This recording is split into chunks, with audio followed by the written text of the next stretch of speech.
everyone, and welcome to This Explainer. Today, we are unpacking what is genuinely one of the most incredible survival stories in military history.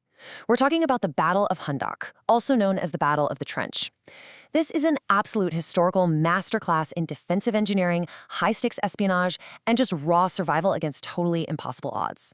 Imagine an emerging civilization literally backed into a corner, facing certain annihilation, and having to use every single tool at their disposal, from geographical bottlenecks to psychological warfare, just to stay alive. Okay, let's dive into this. Here is our roadmap for today. We'll track this massive problem-solution arc by looking at the gathering of the Confederates, the trench defense strategy, the grueling 25-day siege, a catastrophic treason from within, the espionage used to break the siege, and finally, the aftermath and its consequences. All right, starting off with Section 1, the gathering of Confederates. So, to really understand the stakes here, we have to look at the historical buildup. Following a previous conflict at Uhud, tensions in the region had completely reached a boiling point. You had exiled Jewish tribes, particularly the Banu Nadir, led by their chief Huyai ibn Akhtab, who began aggressively lobbying for a huge coalition. They allied with the Quraysh leader Abu Sufyan and several other powerful Arab tribes to completely eradicate the Muslims. They formed what's known as the Ahab, or the Confederates. You know, this wasn't just your standard tribal skirmish. No way. It was an unprecedented, monumental alliance of over a dozen distinct tribes, all united by a single, terrifying objective: the total and permanent destruction of Medina. And this brilliantly illustrates the terrifying reality of their situation. You've got a massive 10,000-strong Confederate army marching with full momentum against a mere 3,000 defenders in Medina. To put that into perspective, in a conventional open-field battle, being outnumbered more than 3-1, that means absolute disaster. Prophet Muhammad, acting as both a religious leader and a military general, knew for a fact they couldn't meet this army head-on. They absolutely needed a paradigm-shifting strategy. Which brings us to Section 2, the trench defense strategy. Facing these incredibly grim numbers, Prophet Muhammad consulted his companions for a strategic response.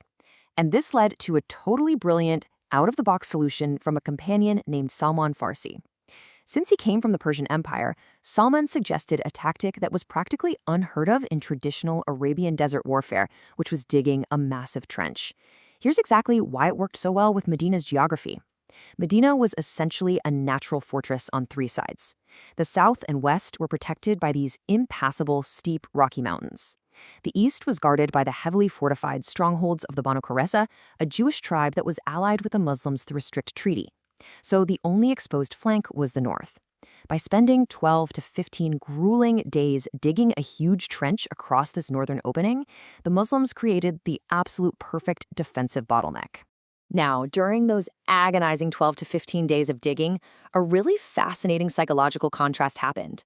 The source notes this famous anecdote where the diggers hit an unbreakable boulder. The prophet struck it 3 times, and with each strike, a flash of light appeared, bringing these incredible visions of global conquest, the fall of the Roman Empire, the fall of the Persian Empire, and the conquest of Yemen. It provided immense hope. But at the exact same time, hypocrites within their ranks were openly mocking the Muslims. I mean, they were pointing out the bitter irony that they were being promised global empires, while in reality, they were freezing, starving, and honestly too terrified to even step away to use the restroom. Moving on to Section 3, the grueling 25-day siege. Okay, set the scene in your mind. It is the dead of a freezing desert winter. When the Confederate army finally arrived, they were just completely baffled by this trench. Unable to cross it, they set up camp, which kicked off a brutal 25-day standoff. The defenders inside Medina are facing sheer exhaustion and near starvation, not to mention the immense crushing psychological pressure of 10,000 angry warriors waiting just a literal stone's throw away. Well, the tension finally boiled over with a terrifying breach.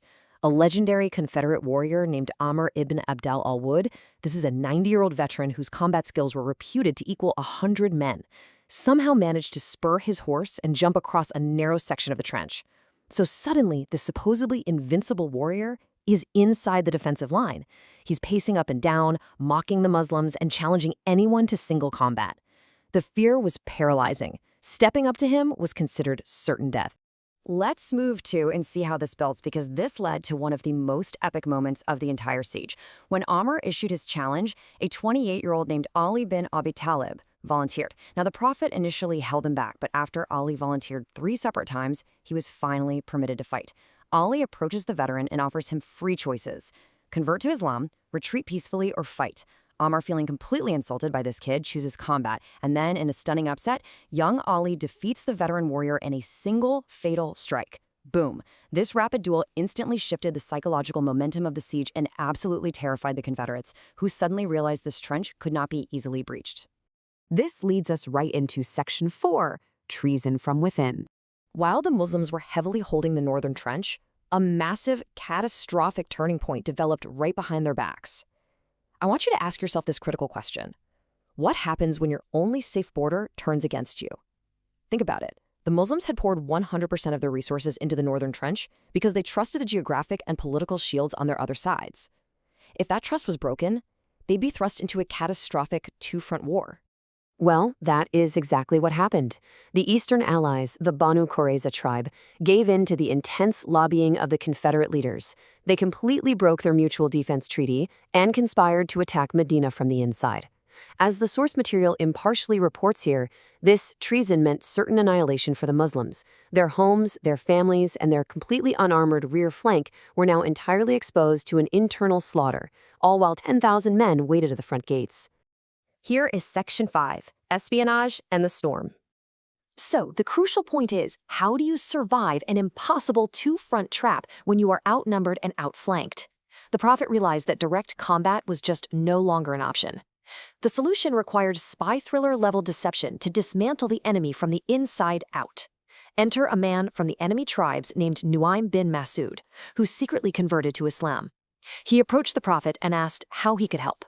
Operating as a double agent, Nu'aym went to the treacherous Banu Qurayza and convinced them that the Confederates might just abandon the siege and leave them to face the Muslims alone.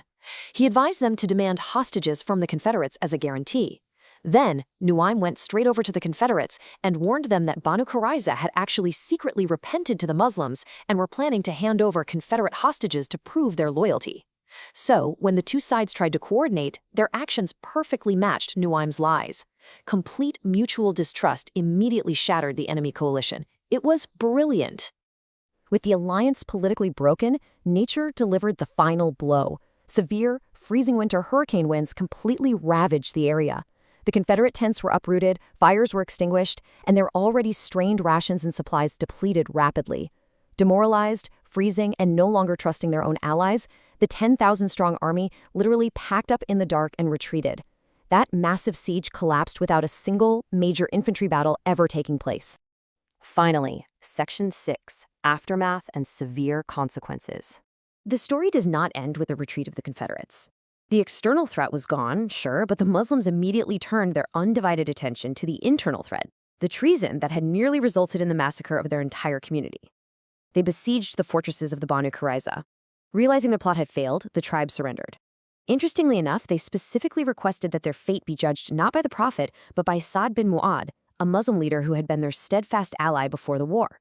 Sa'd, who was actually severely wounded during the siege, was brought forward to dictate the terms of their punishment. The judgment passed by Sa'd bin Mu'adh was incredibly severe. The combatant men were to be executed and the women and children taken captive. Now, the source material notes that this severe ruling was not arbitrary. It strictly aligned with ancient Torah laws regarding high treason during wartime. The treason committed by Banu Qurayza wasn't just some political pivot. It was an active facilitation of a total massacre. And the judgment delivered reflected the absolute severity of a state dealing with high treason that nearly wiped out its entire existence. Before we wrap up, the source material offers a really fantastic recommendation to connect these historical events to a modern viewing experience. For those of you who want to see the intricacies of this strategy, the trench digging, and the intense political espionage visualized, they heavily endorse the Omar series. It's a 30-episode Qatari production that historians praise for bringing the incredible tactics of this era vividly to life. Definitely worth checking out. And that brings us to the end of our explainer. I want to leave you with this final provocative thought. How does surviving impossible odds and devastating internal treason shape the future of an emerging civilization? The Battle of Khandaq didn't just save Medina, It completely and permanently altered the balance of power in the region, proving that strategic innovation could defeat sheer numbers. Thank you so much for joining me on this deep dive. Keep asking questions, keep learning, and I'll catch you in the next explainer.